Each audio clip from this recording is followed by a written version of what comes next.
do it. All right, well, thanks everybody for coming today. My name is Jeff Smith, and today I want to present with you a problem that we encountered at work with Certified Dev Certificate process. And so I'm going to walk you through a problem-solving process that we used to come up with a solution to the problems that we were encountering.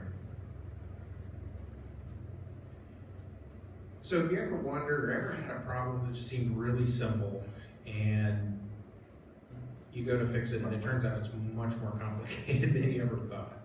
Well, that's what this was. It seemed like something so simple, and as you will see as we get into it, it became more variables and things that we thought we would encounter. So let me give you a little bit of background. Again, we're going to be talking about the Certified Death Certificate process. And so we have Smith Funeral Homes, and there's two locations. There's a primary location in Sugar Creek and a satellite location in Bolivar.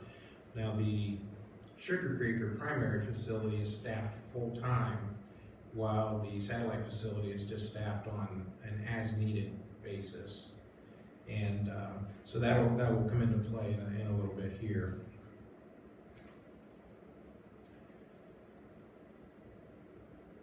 So some of the problems we encountered were missing information when a funeral director sat with the family members, missing information that wasn't collected, information that wasn't available, information that the families had to go and research and come back later. We also had delays in handing off in the process internally. One person would start it, hand it off for data entry, and we had delays in that internal process. And then we also had manual processes where we were driving the documents from a doctor's office to a health department and back to the funeral home, and it was just very manual intensive.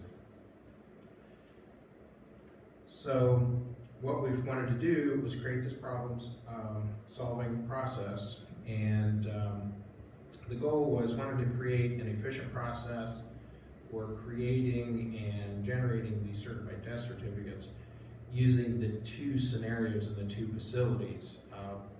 The delay in the satellite facility is the process could get started, and then someone may not be in the office for a few days, and there's a snag or a delay in the process because someone's not there every day, all day. So that was the difference in the processes. We wanted to significantly reduce the process time.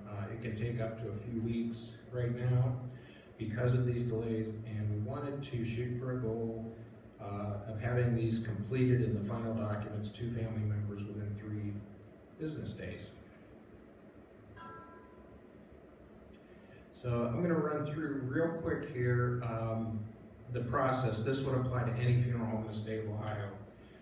The information is collected from the families.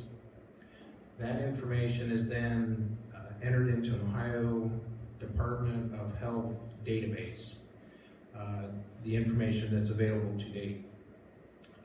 From that system, there's a form that's generated, and the form then is given or provided to the physician. It could be a private physician's office, could be a hospitalist, or could be a coroner's office. The form getting there could be transported, it could be or electronic to fax or email. So that was, historically we had the slow boat of driving it from every facility.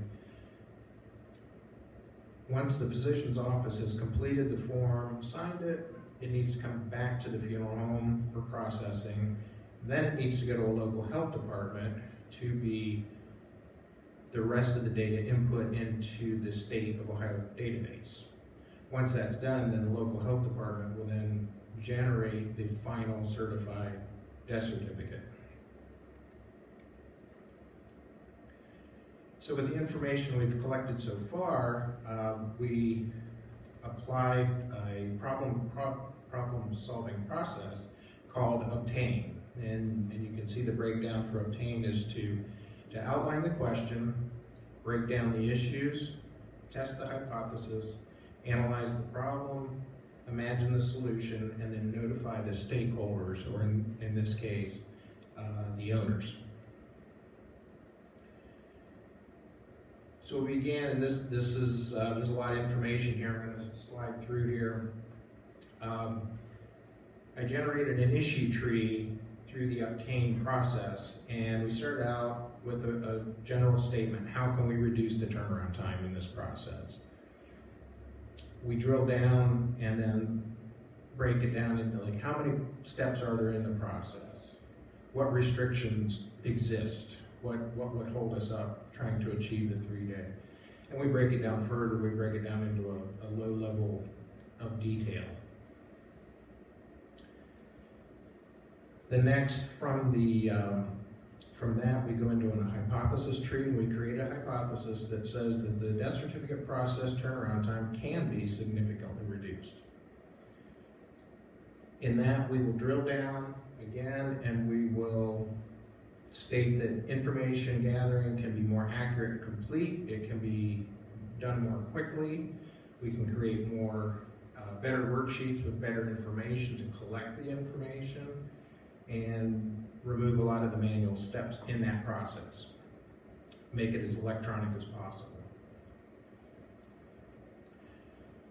So again, going through the process, we have several roadblocks that we know that we have encountered that we want to try to remove.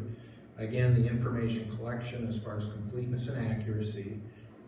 Do we have too many people involved in the process? Can we reduce it to one person?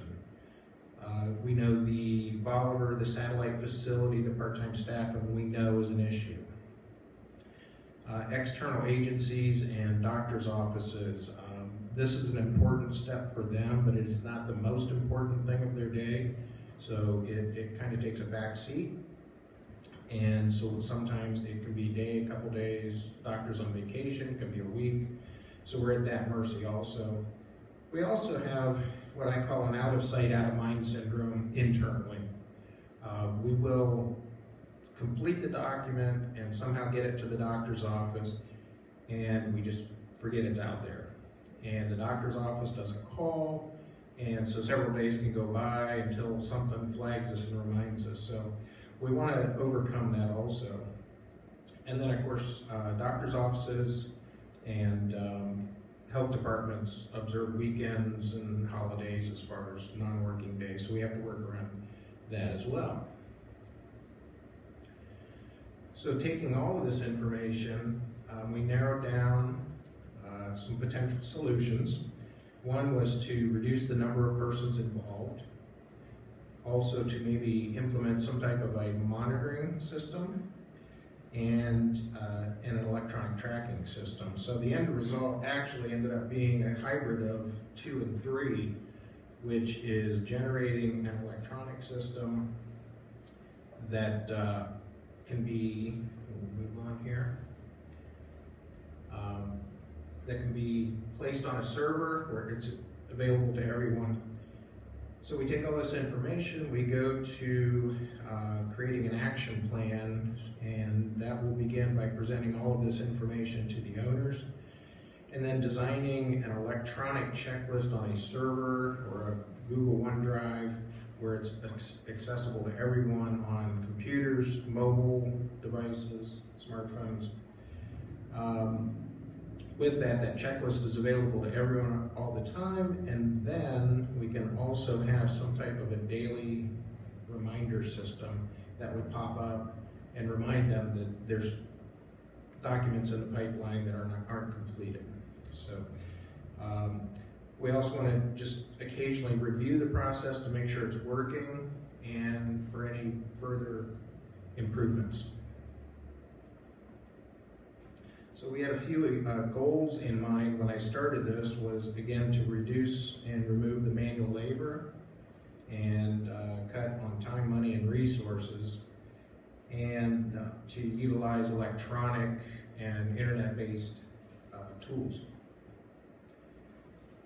The idea was to be able to easily initiate this process and track it in real time, at any time, anywhere, and to get those official final documents to the family members within the goal of 3 business days. So to summarize, we took what was a very simple problem that turned out to be much more complex. We applied the obtain problem-solving process, and we identified the root problems, developed an action plan, and the next step will be to present to the owners and stakeholders. So with that, that's the completion of the presentation. If there are any questions, I will take them. It's a quick process. It's a complicated process with as many people that can be involved, but automation is going to be the key. So, all right. Thank you very much for everyone being here.